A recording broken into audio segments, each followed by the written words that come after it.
Ever feel like life likes to throw curveballs? Like, just when you think you've got things figured out, something unexpected pops up. Life's full of those moments, right? And for parents, especially those co-parenting, sometimes that curveball comes in the form of a relocation. One parent needs to move, maybe for a job or family or who knows what, and suddenly everything changes. Exactly. So today we're diving into co-parenting when distance enters the picture. We want to equip you with some strategies to keep things smooth, focused on the kids, even when there are miles separating you. You know, it's interesting. A lot of parents, they don't really think about the what if of relocation until they're right in the thick of it.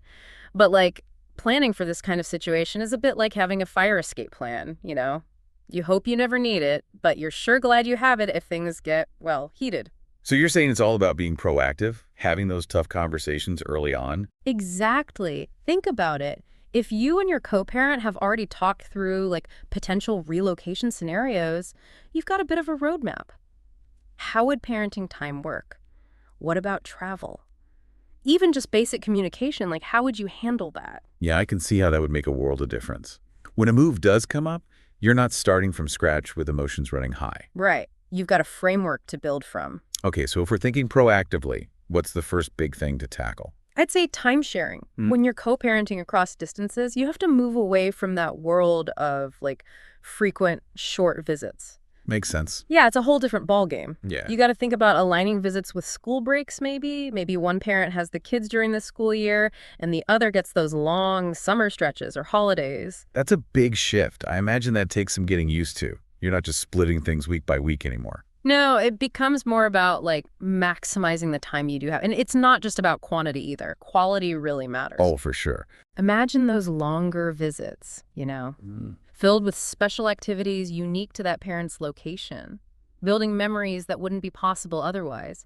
It's about making the most of each moment. Okay, yeah, that's a good way to reframe it. Mm-hmm. But I can't help but think about all those everyday moments, Yeah. the little connections you miss out on when there's distance. Oh, absolutely.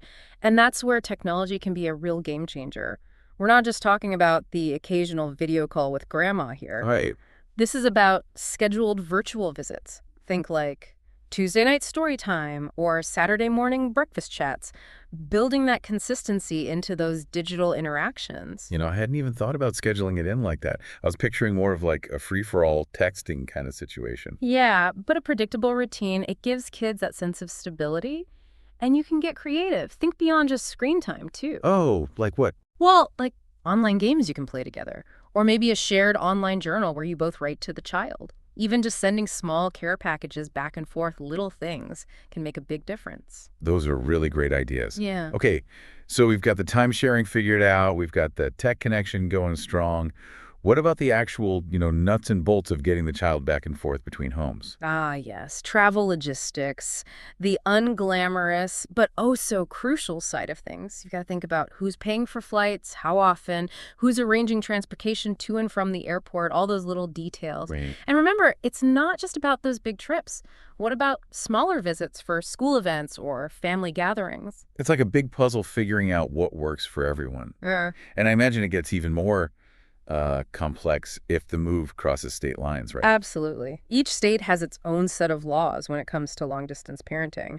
And it goes beyond state lines, too. If we're talking international relocation, then you've got a whole other layer of legal considerations. Yeah, I can imagine. Things like the Hague Convention, which deals with international child abduction, all come into play. Okay, so it sounds like research is key here. You've really got to know the rules of the game no matter where you're playing it. Exactly.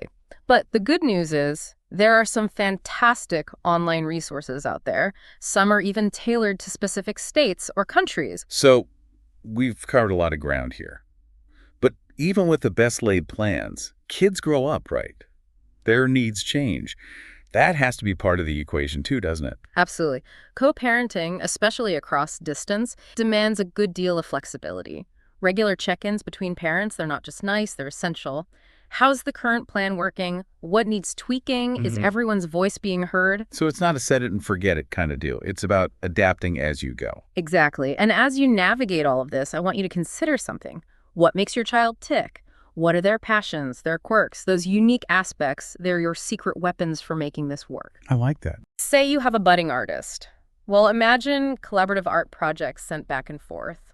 or a sports enthusiast. Maybe virtual watch parties for their favorite team's games. I love that. You're turning a potential challenge into an opportunity to connect in ways you might not have even considered before. Precisely. So even though a move throws a wrench into things, it doesn't have to derail the co-parenting journey or the bond between parent and child. Not at all. It's about being prepared, being adaptable, and most importantly, being creative in how you nurture that parent-child bond, no matter the distance. That's a great takeaway. Thanks for joining us. It was my pleasure.